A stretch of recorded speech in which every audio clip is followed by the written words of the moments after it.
Good morning, YouTube. We are here sitting by the fish tanks, and I want to make a quick video about some of the pros and cons of keeping rare-ish or pure strains of guppies, because a lot of people, myself included, constantly debate if we need to be keeping, assorted guppies, keeping them mixed together, letting them breed, or to get a certain strain and try and build a colony for that strain.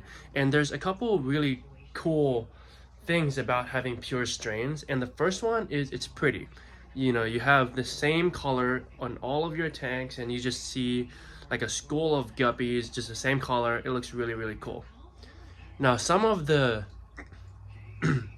so this video is really just for those specific pros and cons of going pure strain or mixing them all together, and I have both, so I can kind of speak on it. So these two tanks are relatively pure, and then this one is kind of a mumbo jumbo, and I'll explain that. So this tank here, I have Hygger endlers. Okay, you can see, and I only have one male in here because the other 6 males are in my assorted tank, just because I didn't want them harassing my female. But as you can see, it takes time. So even though guppies breed like heck, you still have to raise the fry, and you still have to make sure that they don't inbreed too much to the point that their genetics are flawed, right? So the thing about trying to keep strains pure is that you never know what gender of fish these ones are gonna be. So like, and I've heard many times of people saying, oh, if you change your temperature, you might get more females or you might get more males. But, the truth is, once you get to the point like I did here, was when I ended up with literally 2 females and 6 males. Like, what do you do about that? So I had to separate the males and put them in my assorted tank, only because I didn't want to stress the heck out of these females, and it worked because you can see these babies growing up. Okay. Now the good thing about Hygger endlers is that they go for about $10-15 wherever, depending on your location. I know Flip Aquatic sells them for about $10 per fish, and then I know there's a friend of mine in Kansas City who can't seem to find them anywhere, so he may or may not pay a premium for these fish. In this tank here, I have a pair of glass belly guppies. Now these guys are rare. You wouldn't see them at a typical aquarium shop. I got these guys from a high quality breeder at a fish swap, and growing these guys, it makes you a little nervous. It makes me nervous because once they inbreed, I don't know if I'm gonna want to spend the money to get essentially a new one of these to mix up the gene pool, right? If they were mixed guppies, I wouldn't care. I would just throw them all in the same tank and just go about my day. But because I want to keep this strain pure, and to keep that recessive gene of them being glass belly and you can actually see through them, I want to make sure that I'm not basically screwing anything up.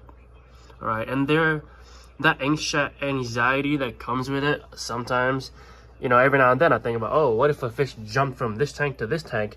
My colony would be totally effed up. Okay, and it's not the be all end all if that happened. It would just take a dramatically longer time. Well, I would have to call out to take that fish out, but then I would also hope that it didn't impregnate anyone else. Okay, so you have to be really meticulous when you want to think about when you think about how these strains go. Another one is that because they're pure strains, so they're inbred, whether it's with the mother or the father, or like the auntie or the sister or the cousin, or you name it, holy Alabama. But you want to make sure that their genetic pool is diverse, which would go back to my point before when I said that after a couple of generations I would need to buy an external glass belly guppy and throw them in here to mix up that gene pool. Okay, so that's the other one, is that you need to be really careful with what you do. And if you're like me and you have the impulse of making several different colors because you get bored of one color, this might not be for you. Okay. In this tank has thrown at me all sorts of things. So this used to be my mosaic tank. I had a bunch of female mosaic guppies, and they dropped babies, and I moved them over to a different tank to drop babies there as well. The one female I did keep in here, if I can find her for you, was actually part of a pair. Here's my little Snow White Pleco. No, there she is. She was actually part of a pair of purple Dumbo mosaics guppies. Okay, and because I want to expand on that trait, unfortunately the male did die, but because I want to expand on her trait, I want her to unload as many babies as she can. Okay, in the hopes that one of these mosaic guppies will breed with her, and hopefully if I can find a blue one that maybe she dropped after some time or whatever like that, I would bring her back to breed with that one. As you can see here, this is one of the offsprings of what I was trying to do with my blue strain.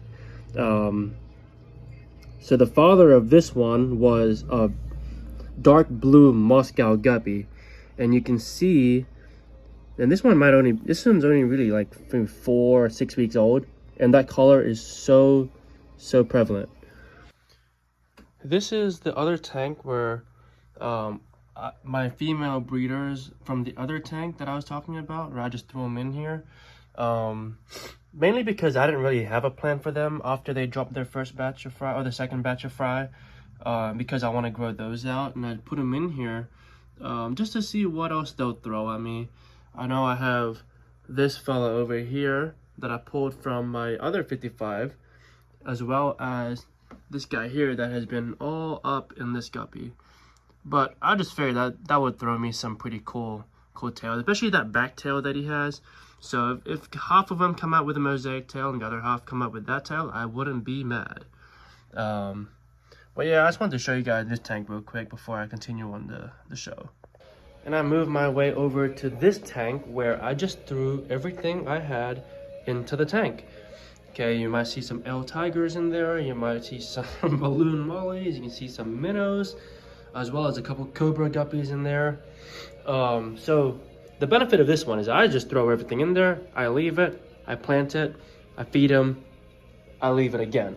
Okay, I don't do anything with these ones. Matter of fact, I don't even extract the babies out of there. This is really just a grow out for my super reds as well, because I want to breed those eventually too. But the prime thing about this is that these will sell for less. It's important to know that. So this is great to give away to people, to sell it to kids, or sell it to, first tanks, because they will sell for less. And obviously the L tigers in there will still sell for a good price, because those are L tigers. But everyone else is just a mix of whatever you want to call it, right? And as breeders, fish stores will probably offer less for that, because there isn't a specific strain that any hobbyist would come about and see it.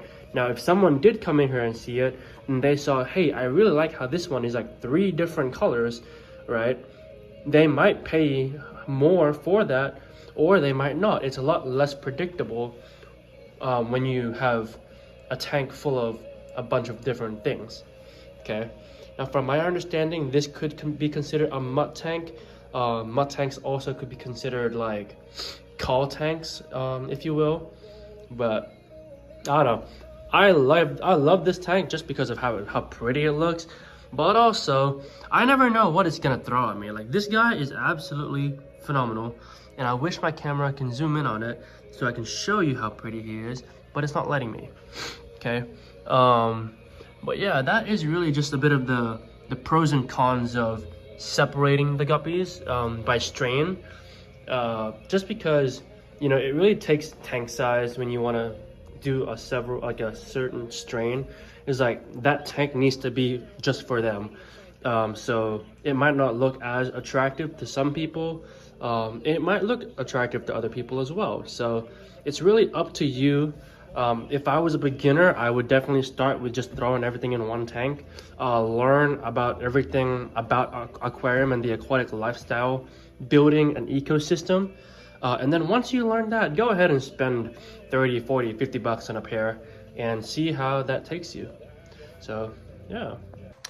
All right, ladies and gentlemen, if you liked that video, go ahead and click the like and subscribe button for more tips, more things, all things aquatic life related. I'll do a lot of guppies. I'm currently breeding plecos, so I might do a video on that soon. I don't know yet. And a huge announcement, I did order like 100 or so cherry shrimp, so I'll probably do a video on that too. And I have no idea where I'm gonna put them. I'm just gonna disperse them around my tanks. So yeah, I mean, if you enjoyed the video, feel free to hit that subscribe button. Check out my other videos. They may also be useful to you, especially if you're a beginner, but for everyone. It's about to snow here pretty soon, so I'm gonna be holed up. So I wanted to make sure that all of my tanks and everything I do indoors was gonna keep me busy for the snow season. So yeah, you should be seeing a lot more of me. So if you wanna know whenever I post, you hit that notification button, and hopefully I'll see you in the next video. See you, bye.